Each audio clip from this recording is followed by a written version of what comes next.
ใหญ่เนาะ ใหญ่รถเลยอ่ะ ดึงขึ้นมาเดินเข้ามาจ้ะ ใหญ่เหลียวใหญ่รถรับ4-5 โลผมมี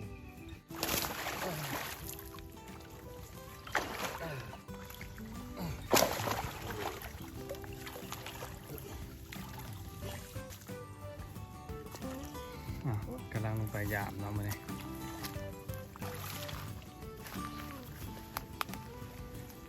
จันลั่นแล้ว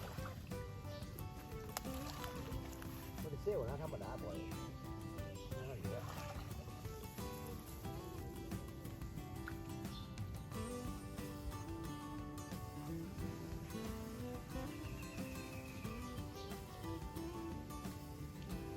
ทางจนทางเป็นห้องมาทางนะ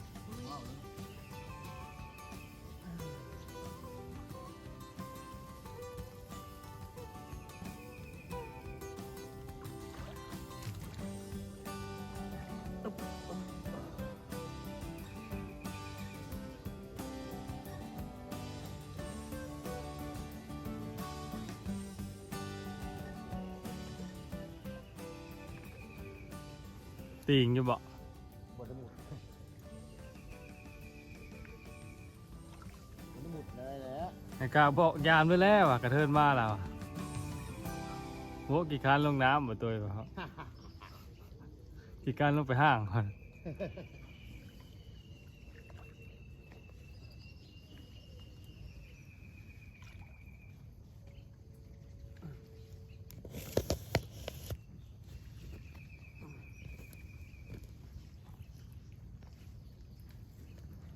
ตัวเว้ยใหญ่ ใหญ่เนาะ ใหญ่รถเลยอ่ะ ดึงขึ้นมาเดินเข้ามาจ้ะ ใหญ่เหลียวใหญ่รถรับ4-5 โลผมมี ใหญ่แล้วเดินขึ้นมา ใหญ่รถแหละใหญ่รถบอกว่าใหญ่รถ ใหญ่แล้วเดินเข้ามาจ้ะพอ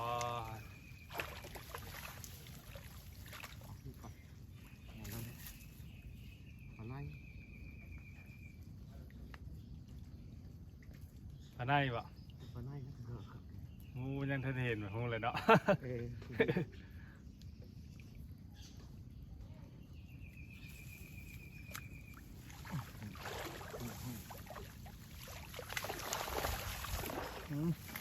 เบิ่งพี่น้องเบิ่งมือนี่ โอ้ยตัวใหญ่เว้ย2 โล2 โล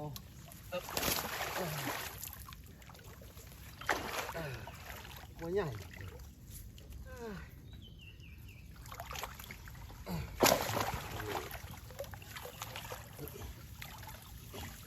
โอ้ดูถูกตัว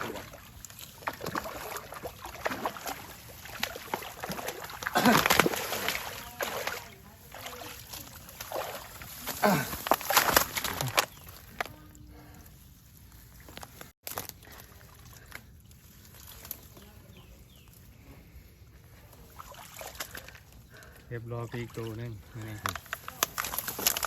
ปลาในอีกแล้ว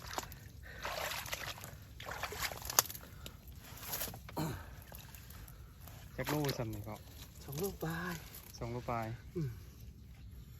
มันแห้งดอกนะเปิดซ้ำที่ ห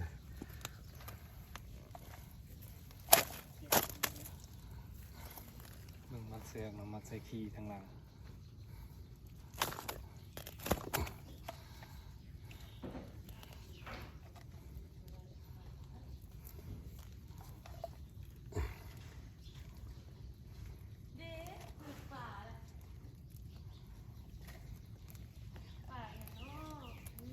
ปลาในน้ำคลองนี่ว่าสิปลาใหญ่4-5 โล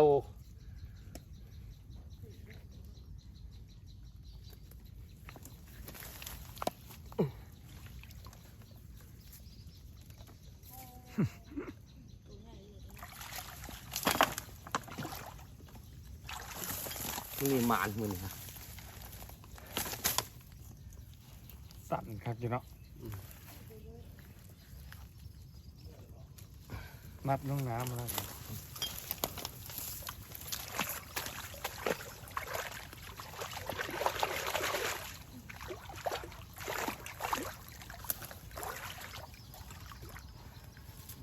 ทีแต่แล้วปลานี่พี่น้องไงมาถ้าห้อยปลา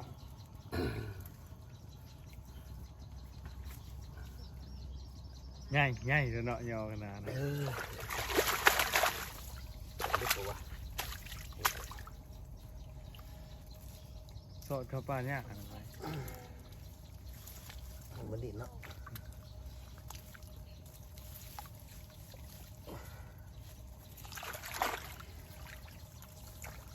เสือ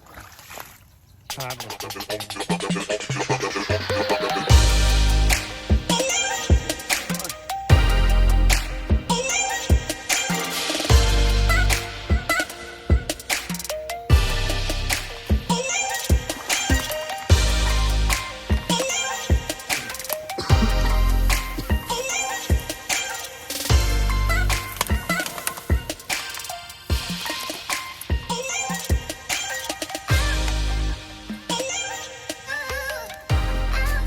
ขี่เมื่อมากับพ่อตุ้ยเพราะว่า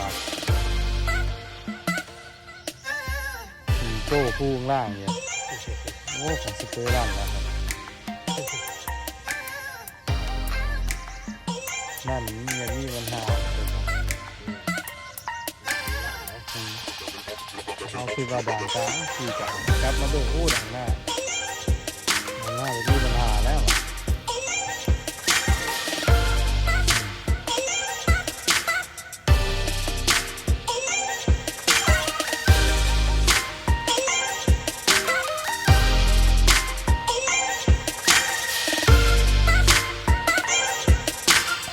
บรรยากาศยามเช้าพี่น้องฝนตกลิ้นวันเสาร์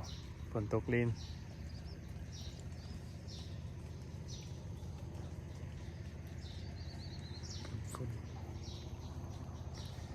เดี๋ยวปลาตัวนึงปลาในคำประมาณ2 โลปลายเนาะโมใหญ่หลายตัวนี้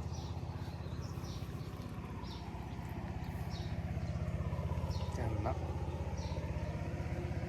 สภาพคือป่าสเกียงมาลอยกันปัดกระทุนเนาะหลายมองครับ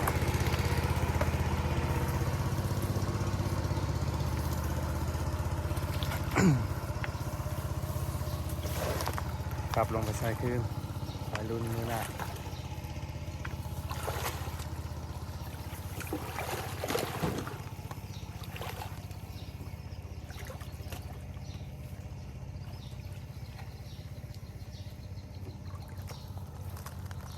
คนเบิ่งป่าเนาะ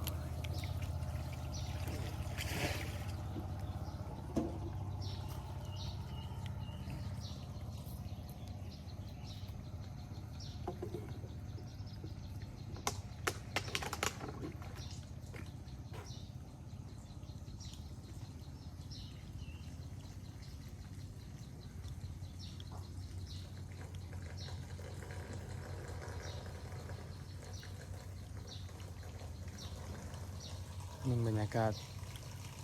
แล้วกันเนาะนี่ก็ขอบใจทุกคนเด้อที่เข้ามาเบิ่งฝากทุกคนกดไลค์กดแชร์กดติดตาม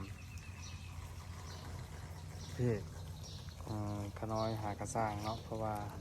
หากระสร้างใหม่อยากให้ทุกคนติดตามกดไลค์ให้แน่